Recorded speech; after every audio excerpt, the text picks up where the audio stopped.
19h56 sur les ondes de Radio Arc-en-Ciel. Vous nous écoutez soit sur le 96.2 ou sur www.radioarc-en-ciel.com. Nous avons en direct de Paris Cristina Samblano pour parler donc des nouvelles lois, de la concertation sur les nouvelles lois sur le travail au Portugal, notamment. Olá, boa noite, Cristina. Boa noite, Manuel Gregório, boa noite a todos os ouvintes da Rádio Arc-en-Ciel. Estás a ouvir bem? Estou a ouvir bem desta vez. Muito bem, muito bem. Cristina, hoje decidimos falar sobre o acordo de concertação sobre as novas leis laborais. Exatamente. De que se trata este acordo, o que é que vai mudar e a polémica que gerou este acordo, não é? Exatamente. Portanto, é assim, este acordo eu considero pessoalmente, eu não vou entrar nos aspectos técnicos do acordo não vou, portanto, entrar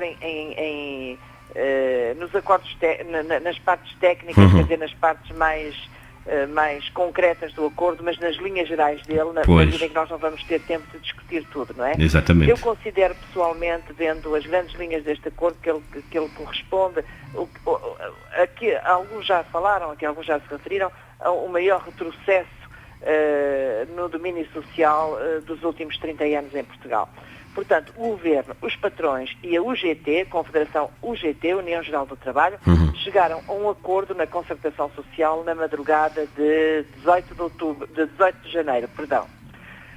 É importante assinalar que a Confederação CGTP, Confederação Geral do Trabalho Portuguesa, recusou-se a assinar o documento na medida em que ele vai significar um aumento dos dias de trabalho, despedimentos mais baratos e indemnizações mais baixas para os trabalhadores, mesmo no caso das empresas que tenham salários em atraso. Isto é importante indicar.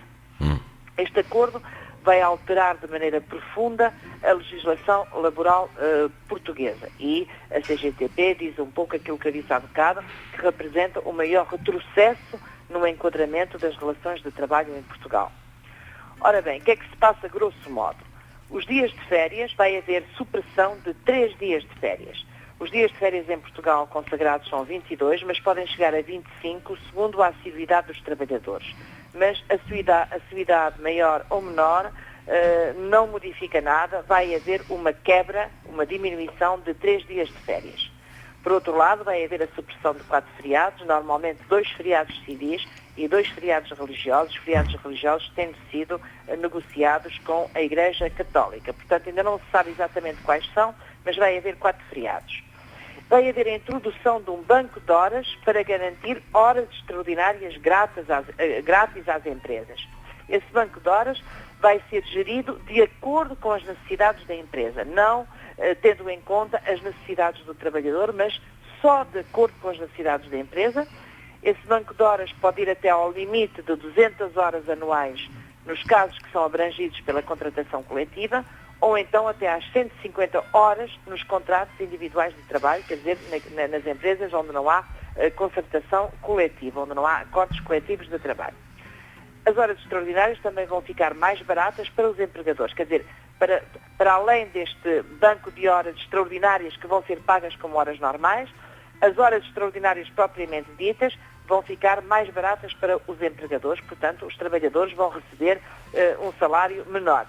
Sobre este banco de horas, isto tem a ver com a flexibilidade do trabalho. Quer dizer que num dia em que seja apenas necessário que o trabalhador forneça 4 horas de trabalho porque a entidade patronal não tem mais trabalho a facultar-lhe, então o empregado vai para casa e o excedente entre as horas que ele fez e as horas que ele deveria fazer vai ser afetado a um banco de horas que pode atingir o limite, portanto, de 200 horas ou de 150 anuais, mas quando for necessário que o trabalhador trabalhe 9 horas, 10 horas, 11 horas, 12 horas num dia, ele terá de o fazer e terá de o fazer sem receber mais, na medida em que essas horas vão ser buscadas a esse banco de horas, onde ele creditou horas quando a entidade patronal lhe disse que não precisava mais do seu trabalho. E, portanto, como disse, além do mais, as horas extraordinárias propriamente ditas, as que saem do âmbito destas 200, que vão além do âmbito destas 200 e destas 150, que finalmente vão ficar grátis, as horas extraordinárias propriamente ditas também vão ficar mais baratas para a entidade empregadora. Portanto, neste caso, neste tipo de concertação, não se tomou absolutamente nada em conta os interesses dos trabalhadores, mas apenas os interesses da entidade patronal. Pois. Quer dizer que no meio disto tudo, os trabalhadores ficam sem poder gerir a sua vida pessoal, nomeadamente ir buscar os filhos à creche, ir buscar os filhos à escola, etc. Foi suprimida em contrapartida aquela medida que o Governo queria tomar da meia hora de trabalho adicional para as empresas do setor privado. Eu considero e estou de acordo com o Carvalho Silva quando ele diz que isto foi uma vitória da pressão dos trabalhadores. Não nos podemos esquecer que houve uma greve geral bastante importante no dia 24, que uniu as duas centrais sindicais. Foi uma greve importante que mobilizou muita gente e, portanto, é muito possível que o Governo tenha abandonado essa medida por causa da pressão da rua, por causa, portanto, da greve geral. Mas, se o Governo deixou cair esta proposta, em contrapartida, ele permite às empresas que fecharem nos dias de ponta dos feriados de descontarem esses dias nas férias dos trabalhadores. Quer dizer, a empresa é que decide se sim ou não fecha nos dias de ponta dos feriados e desconta nas férias dos trabalhadores. Portanto, os trabalhadores deixam de ser livres, inteiramente livres, na fixação das suas férias, na medida em que há dias que podem ser subtraídos e que esses dias subtraídos, portanto, a responsabilidade desses dias subtraídos pode ser da simples competência, da simples vontade da entidade patronal. Uma coisa bastante importante e que eu acho francamente ditatorial, tudo isto é ditatorial, porque tudo isto não vai no sentido, não é uma concertação no sentido em que vamos ver o que convém à entidade empregadora ou ao assalariado e fazer um mix disso tudo, não. Isto realmente são medidas que apenas convêm, que apenas são ditadas pelos interesses da entidade patronal. Ora, vejamos. Doravante, uma falta no dia antes ou a seguir ao feriado ou ao fim de semana conduz ao desconto de 2 dias de salário. Quer dizer que se um trabalhador faltar à segunda-feira ou à sexta-feira, se ele não conseguir justificar essa falta, não lhe vai ser subtraído um dia de trabalho, que foi o dia que ele faltou, mas vão-lhe ser subtraídos 2 dias de trabalho, quer dizer, 2 dias de salário. E a mesma coisa em relação ao feriado. Se na véspera de um feriado ou depois de um feriado um trabalhador estiver ausente, vão-lhe suprimir 2 dias de trabalho, 2 dias de salário. Por outro lado, há uma facilitação imensa ao nível dos despedimentos. A rescisão dos trabalhos por falha grave da empresa, não estou a falar por falha grave do assalariado, eu vinco que estou a falar por falha grave da empresa, portanto, a rescisão dos contratos por falha grave da empresa, incluindo a falha que consiste em ter salários em atraso, vai ficar mais barata às empresas, porque na medida em que elas vão pagar indemnizações mais pequenas aos trabalhadores. Portanto, resumindo, uma empresa tem uma falha grave, incluindo ela não paga os salários, ela vai despedir, mas as indemnizações vão ficar mais baratas para elas. Quer dizer que o trabalhador que já é penalizado, nomeadamente com os salários em atraso, no caso de haver salários em atraso, vai ser ainda mais penalizado porque vai receber uma indemnização menor.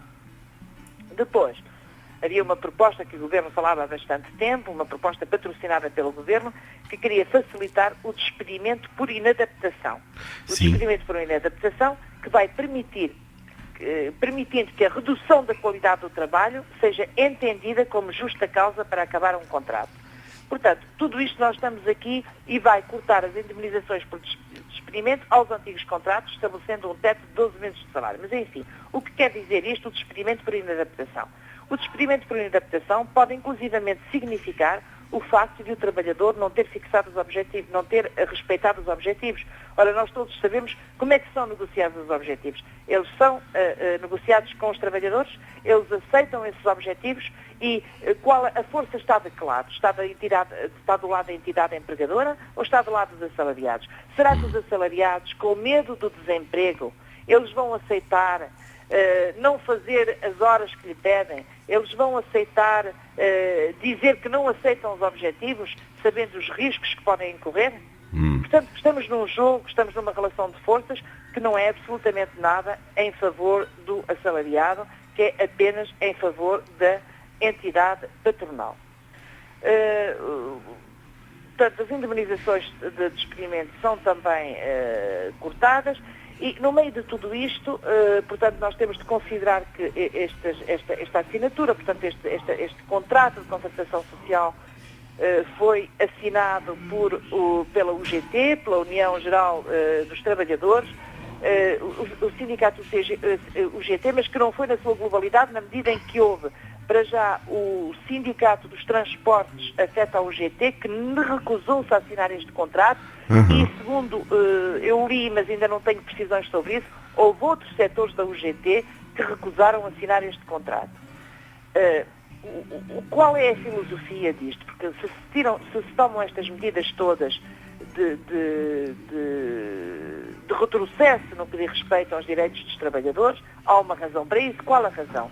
A razão invocada é a falta de competitividade da economia portuguesa. E então, essa falta de competitividade da economia portuguesa explicam-na pela degradação dos salários dos trabalhadores. Ora, isto é tão falso quanto na Europa, Portugal é um dos países com os salários mais baixos. Aliás, Portugal é um marco. Quer dizer que os salários mais baixos do que os salários portugueses são constituídos pelos recém-chegados à União Europeia. Pois. Mais baixos que os salários portugueses, há o salário da Hungria, o salário praticado na Hungria, na Roménia, na Letónia.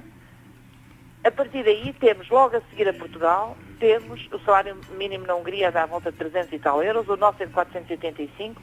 A seguir a isso, temos a Espanha com 620 e temos a Grécia com 750. Portanto, nós temos de chegar a uma conclusão, que aliás não é uma conclusão, é o que os dados nos permitem, nos facultam, que Portugal é um dos países com os salários mais baixos da Europa e, portanto, não se percebe porque é que ele não é competitivo. Quer dizer que, se realmente a baixa dos salários fosse um fator de competição, Portugal, com um dos salários mais baixos da Europa, devia ser um país extremamente competitivo. Ora, tal não é o caso. Então, tal não é o caso e vamos baixar ainda mais os salários. Portanto, considera-se que é a partir de uma redução dos salários que se vai atingir um aumento de competitividade. Mas, na medida em que os salários são já tão baixos, uma pessoa pergunta, por que razão é que não somos já competitivos? E duas, então, se assim é, até quanto é necessário baixar mais os salários para que nós sejamos competitivos? Portanto, eu considero pessoalmente, agora estou a falar em meu nome pessoal, aliás, durante toda a nossa conversa também foi em nome pessoal que falei, mas nós chegamos à conclusão que estas medidas não têm por objetivo finalmente sacrificar mais os trabalhadores, precarizar mais os trabalhadores, mas que elas não vão ter qualquer tipo de efeito sobre a competitividade. Aliás, para se aumentar a competitividade, é necessário aumentar a formação dos trabalhadores, é necessário aumentar o investimento e não é através de baixas de salários que nós vamos atingir essa competitividade, por um lado. Por outro lado, quando nós produzimos mais, estou a falar para já no aspecto aumento do horário de trabalho, quando nós produzimos mais temos de vender, mas de vender a quem? Se são setores internos da economia interna, se é a população portuguesa que vai comprar, então é necessário que essa população tenha um certo poder de compra. Ora, o poder de compra está a ser tirado a uma grande parte da população. Exatamente, pois. Suprimiram-se os subsídios de Natal, vão-se suprimir os subsídios de Natal, vão-se suprimir os subsídios de férias, portanto vai-se diminuir o poder de compra, vão-se reduzir as indemnizações de despedimento, o desemprego aumenta. Aliás, Portugal é o país da OCDE, faz parte dos 4 países da OCDE onde a taxa de desemprego é mais elevada e onde o desemprego cresce mais. Portanto, nós estamos com uma taxa de desemprego que em novembro era de 13,2% e que está a aumentar a um ritmo de 0,2% por mês. É extremamente importante.